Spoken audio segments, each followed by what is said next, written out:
Quietly he got dressed and left the cottage.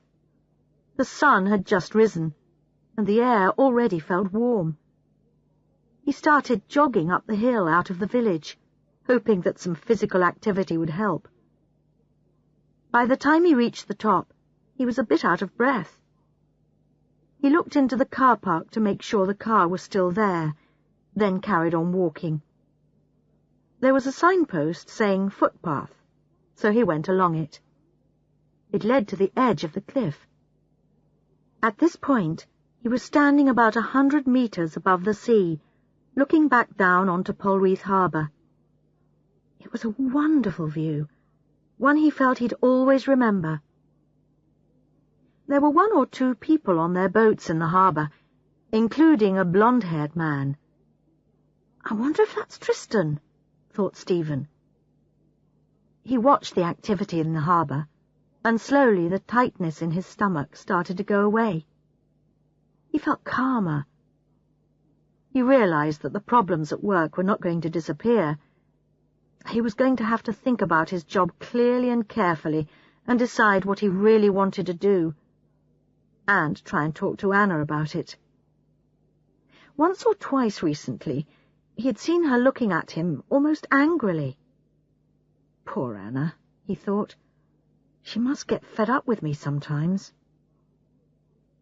He had started to walk back along the path when he heard voices from the harbour below. He turned and saw a dark-haired man standing at the front of a fishing boat, shouting at the blonde man. They seemed to be having some sort of argument. The dark-haired man kept pointing at the blonde man's boat. Stephen enjoyed the fact that other people seemed to have problems at work too, not just him. And he watched as the 2 small boats left the harbour. When he got back to Dolphin Cottage with some fresh bread, Anna was sitting in the front garden with a cup of coffee. She looked at him closely and said, "Hello, are you all right?" "Yes, I'm fine. I woke up early and decided to get some exercise. And some fresh bread. Here, smell it. Straight from the baker's." Delicious. Let's have breakfast out here. You can tell me what the village is like." Stephen told her about the argument in the harbour, and how he was sure one of the men was Tristan, but he didn't tell her what had made him get up so early. Time to get serious later, not now. Stephen and Anna spent the rest of the morning wandering round the village.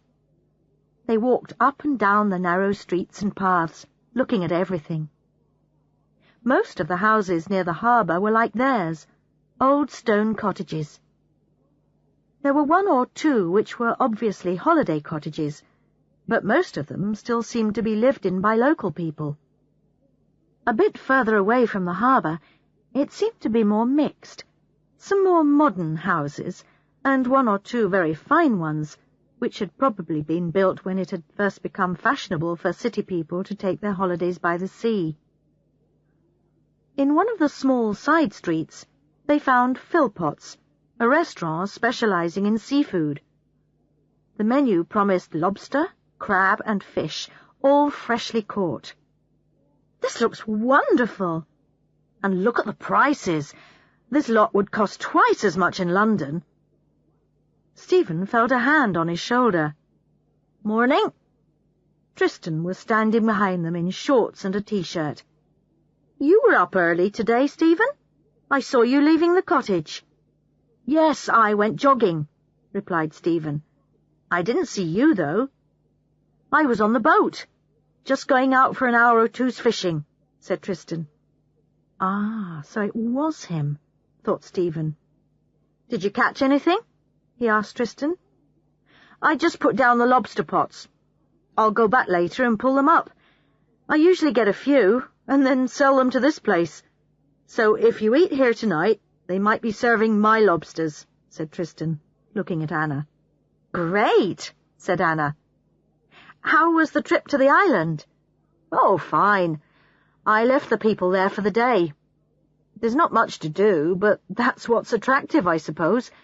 They just walk round, look at the few people who actually live there, and think how wonderful it'd be to have a house on a small island. They see it on a wonderful sunny day like today and don't think about the times in the winter when it's cut off for days by the storms. But it's a very special place, and you need to be a special kind of person to be able to enjoy it. For some reason, Stephen felt Tristan was that special kind of person, a man who would be happy with his own company. "Well, see you later. Have a good day," said Tristan, and walked off in the direction of the harbour. "Let's go and have lunch in that pub by the beach and plan the rest of the day," said Anna. "Okay," replied Stephen. Well, we now know 2 things about Tristan. 1, not everybody here likes him. Remember I told you about that argument in the harbour this morning. And 2, he seems to have strong feelings about the island. And 3, he's got nice legs, said Anna, as she watched him climb onto his boat. "Anna, can't you think of anything except his eyes and legs? Honestly, and they say it's men who think about sex all the time." Stephen's voice sounded half serious. Actually, he was a bit surprised. He'd never known Anna talk so openly about a man's physical appearance. He didn't quite know whether to be worried about it. "It's all right. I'm only joking. I'm sure he's a very interesting person, as well as good to look at." At the Fisherman's Arms, they had crab salads and ice-cold beer. They sat outside in friendly silence and watched the activity on the beach. "Shall we walk over in that direction this afternoon?" Stephen pointed to the left. "We could go along the coast path, see what there is over the hill." "Okay, but let's not hurry off just yet," said Anna. They got some more drinks. Anna stretched out her long legs in the sun and started to read the guidebook for the area. Stephen watched her while drinking his beer. Everything about her seemed so familiar. She looked so happy sitting there, like a cat in the sun, he thought. She's got a lovely face, so full of life and smiles, except when I worry her with my silences. He suddenly heard a loud voice behind him. "Bloody Tristan!" said a man at another table. "He thinks he owns the village. Why does he want to buy another house? He's already got 2. How many more does he want?" "Shh! Not so loud, Jack. In any case, you don't know if he does yet," said the man sitting with him in a low voice. "Well, you heard him asking about how much the cottage was being sold for. He wants it, I'm sure," said Jack. "Then he'll rent it out as a holiday place, just like he's done with Dolphin Cottage." Anna and Stephen sat there, pretending not to listen. "Come on, he's got to rent Dolphin Cottage out. He can't live in 2 places at once, can he? In any case, that woman, what's her name, Jill, has been living there," the other man said. "Well, she doesn't live there now, does she?" replied Jack. "I don't know. He talks a lot about trying to keep the village the same, unspoilt, that's what he says. But if you ask me, it'll be ruined in a few years' time. This place has stood here for a few 100 years. I'm sure it'll go on a bit longer. Anyway, I don't believe Tristan will buy another cottage. Why should he?" "I asked him this morning, and he didn't say no," Jack answered. "Knowing you, you probably didn't give him time to answer your question before you got angry with him," the other man replied. The man called Jack left the pub, still complaining about bloody Tristan. The other man stayed at the bar, staring into his beer. "Help," whispered Anna. "I'm glad he didn't realize we were the people renting Dolphin Cottage." "Come on," said Stephen, standing up. "Let's go for our walk." They walked out of the village along the coast path. Although they talked about what they'd heard in the bar, they were not really worried, just interested in the life of the village and what part Tristan Goddard played in it. They knew that over the next 3 weeks they'd probably discover what it was all about. They followed the path through some trees, happy to escape from the hot sun for a while. Eventually they walked round a corner and came to a wide bay with people surfing on beautiful white waves. "Hey, that looks fun," said Stephen. "I've always wanted to try it." "I did it once when I was about 15, said Anna. "I wasn't very good at it. Every time I stood up, I fell off. But I'll have another go. Age might have improved my balance." A woman in the beach shop told them they could hire surfboards there, and if they wanted, they could also have lessons. "Right. So there's no reason why we shouldn't try, then. Thanks for the information. We'll be back another day." Stephen smiled. They walked slowly back towards Polreath, changed into their swimming things at the cottage, and went down to the beach. The sand was warm from the day's sun, and Stephen fell asleep lying there. Anna continued reading her local guidebook. This was always the first thing she bought when she went to a new place, and a map of the area. She enjoyed getting information which she'd then pass on to Stephen, who actually didn't always want to know. In fact, she sometimes annoyed him with her facts. Stephen woke up, saw Anna with her nose in the book, and knew that tonight in the restaurant she was going to say, "I read in the guidebook that—" many times.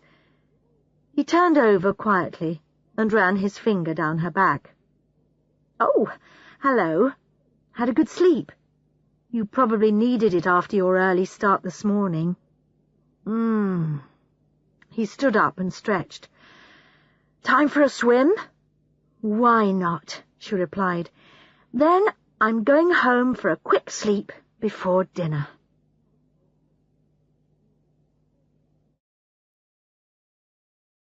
Chapter 5. Philpotts. Sitting at dinner in Philpotts that evening, Anna felt wonderful. The fresh air, the sun, the swimming, everything had made her feel so alive. She found it hard to remember the Anna of a few days ago, and she almost couldn't recognize Stephen, he looked so relaxed. "You've got a red nose," she said. "It's not red. It's the light in this restaurant. And have you seen yours, by the way?"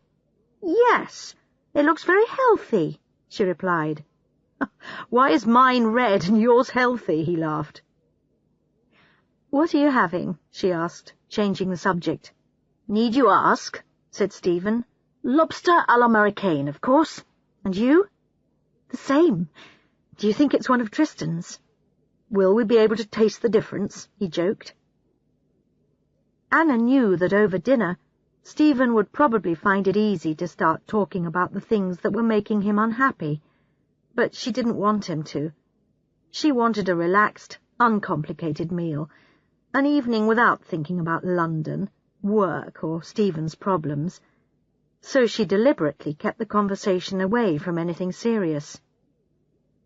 "Hey, look at that! Doesn't it look wonderful?" Anna said, when the waiter brought their plates to the table. The warm lobster pieces covered each plate, and a little bowl of extra sauce came with it. She dipped some bread into the sauce. This is seriously delicious." The lobster was followed by a lime and lemon dessert, and a wonderful selection of cheeses. They finished with strong coffee. "We're going to be all right here, aren't we?" said Anna, as they stood up to go. "I think this is going to turn out to be our best holiday ever." "I hope so," said Stephen. Just as they were leaving, Tristan arrived. "Evening. I thought you might be here," he said. "I just wondered if you'd like to come fishing tomorrow morning, Stephen. You obviously get up early, and I usually go out about 6:30 for a couple of hours. But you too, Anna, if you'd like." "Thanks, Tristan," said Stephen. "I'd enjoy that. What about you, Anna?" "I'd rather have a bit longer in bed tomorrow morning. I'm still catching up on my sleep. But you go, Stephen." "Meet me at the harbour at about 6 tomorrow, then," said Tristan. It's a blue boat called Wave Dancer." "Right. See you there. And thanks again. Good night." "That should be interesting," said Anna to Stephen as they walked home. "I shall expect you to find out everything about him. All that business with that man in the pub yesterday, who the woman is who lived in our cottage, everything, please." "I'm going fishing. I'm not going to question him about his private life," Stephen laughed. "If I catch anything, we can have it for tomorrow night's dinner, can't we?" "Yes, but don't bring home a lobster, please. I don't know whether I could cook one of those. They're alive when you put them in boiling water, and they make a terrible noise. I know it's stupid, but I'd rather eat lobster at Philpotts and not hear them dying." "Don't worry," Stephen said. "I don't expect Tristan will let me have one. I should think he needs to sell the expensive stuff to make some money." At 6 the next morning, Tristan was waiting on his boat, Wave Dancer. He was dressed in the shorts he seemed to live in during the hot weather. He was wondering why he'd asked Stephen and Anna to come with him. He didn't usually ask the Dolphin Cottage people out on his boat in his private time, but there was something he liked about Stephen and Anna. They were different. But was he feeling just the smallest bit of disappointment that it was only Stephen who was coming? He turned and looked up at Dolphin Cottage, just in time to see Stephen coming out, pulling a black T-shirt over his head. A few minutes later, he jumped onto the boat. "Am I late? Sorry," he said. "Had a bit of difficulty waking up this morning. Could be something to do with the excellent wine last night." Tristan smiled. "Do you know anything about boats?" he asked. "Sure, I'm used to boats. We always had holidays by the sea when I was a kid, and my parents taught me what to do." They left the harbour and turned north, following the coast. Tristan dropped some lobster pots into the sea and said he'd collect them later that day. The sea was calm as they continued northwards. It was a bit cooler on the water than on the land, and Stephen was pleased he'd remembered his sweater. He'd left Anna in bed, sleeping like a baby. She hadn't even woken up when he'd dropped his keys on the floor. Lucky her. Being out on the sea was beginning to work its magic. As the boat rose and fell gently, Stephen remembered his excitement as a child on fishing trips with his father. His memories of his childhood holidays were of fishing with his father for hours, not saying much, but enjoying the activity. It was one of the few times they'd spent a lot of time together. Now it was too late.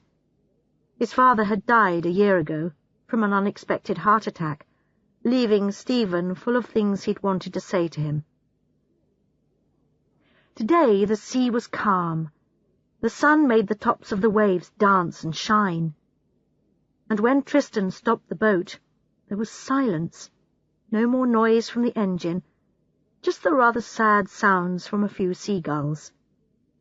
Together they started fishing off the back of the boat. After a few minutes, Tristan said, "Got one." He pulled in the fish and said, "A mackerel. Nothing special, but quite nice grilled on the barbecue. Right, I can relax now. I always think it's a good sign to catch the first fish quickly. I think we're going to have an excellent couple of hours." "I hope so," replied Stephen.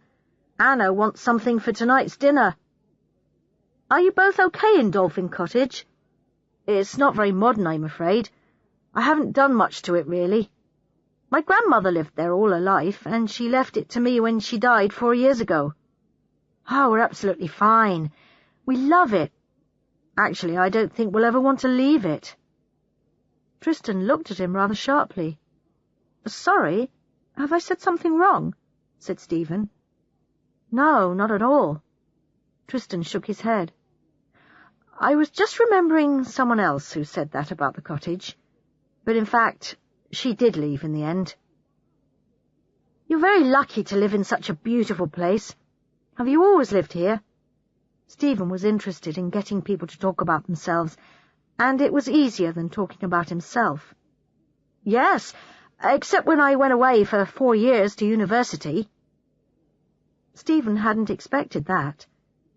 Apparently, Tristan had left Polreath when he was 18 and had been very excited about living in a city. But he'd found that he missed the sea and the open spaces. "Now, when I have to go to London, I look at people's faces and see how difficult life is for a lot of them," Tristan explained. "All that running about and all that fear. You know, fear of crime, fear of losing your job. I couldn't live like that. I've tried and I know. Polreath is home for me. I know it is." "Have you got any family here?" asked Stephen. "Only my sister now," Tristan replied. "My parents moved away when my father retired from fishing, but my sister and I are very close. She's happy here, like me." Stephen listened to what Tristan was saying, and for the first time he began to feel he understood.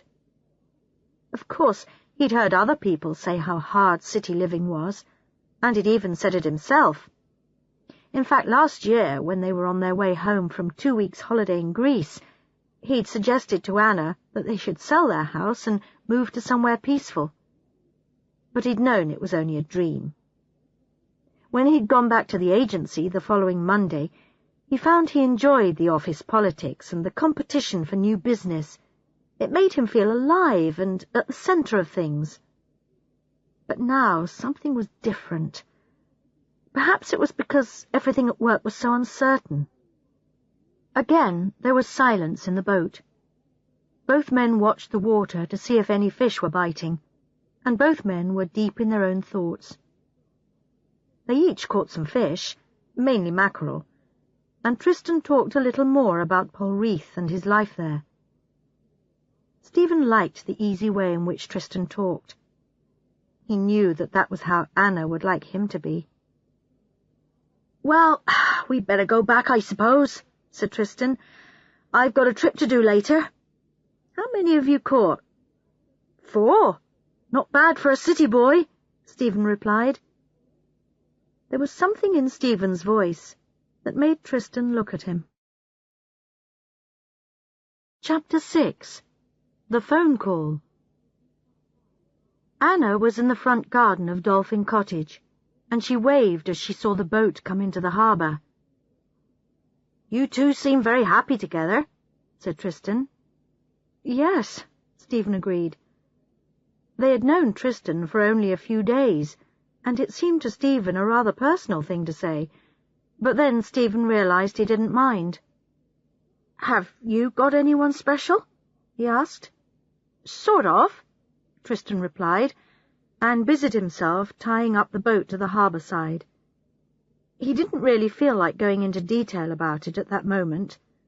One reason was that he was thinking about Anna, not Jill.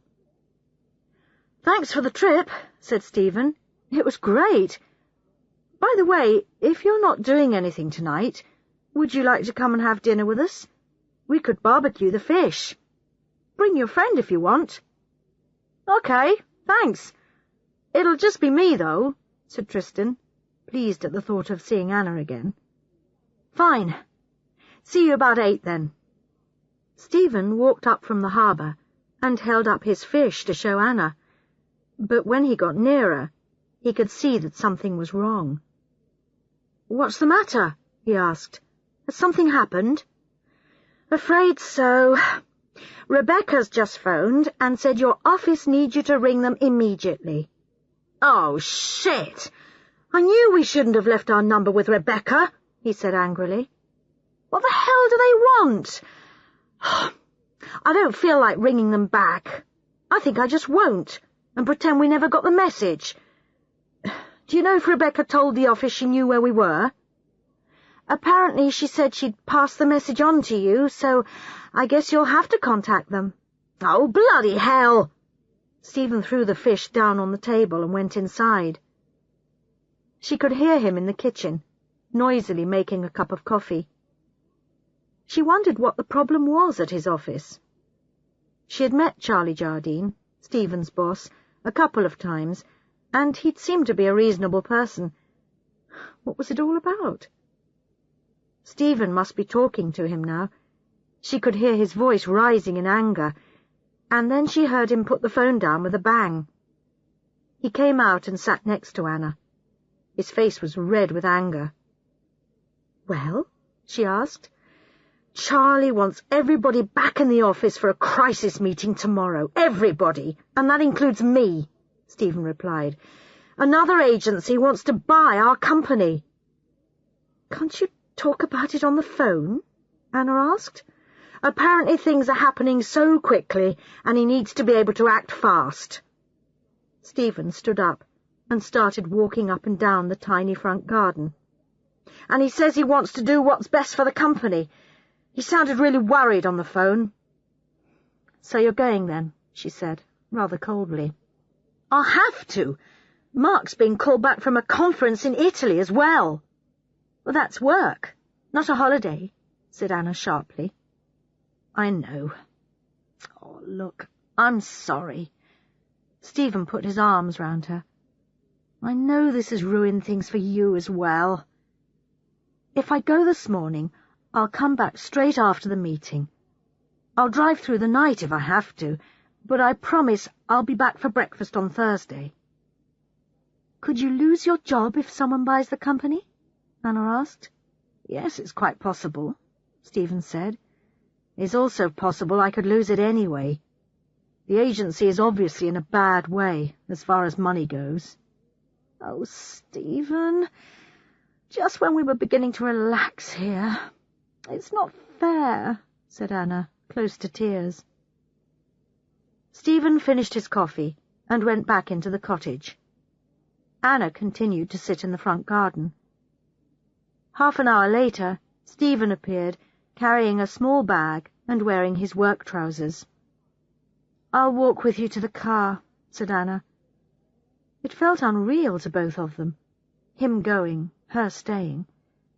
She could see that Stephen's mind was already full of work. The inside of the car was hot from being in the sun, so they opened all the doors to let some air in.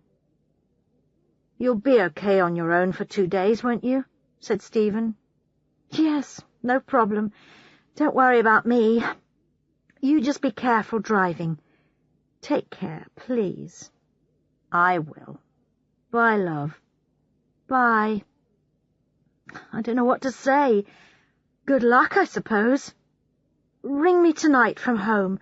I want to know you're there." Anna watched Stephen drive away. Poor man, she thought, and then, selfishly, "I'm pleased I don't have to go too." Chapter 7. Tristan Comes for Dinner. Anna had a pleasant day. It was difficult not to.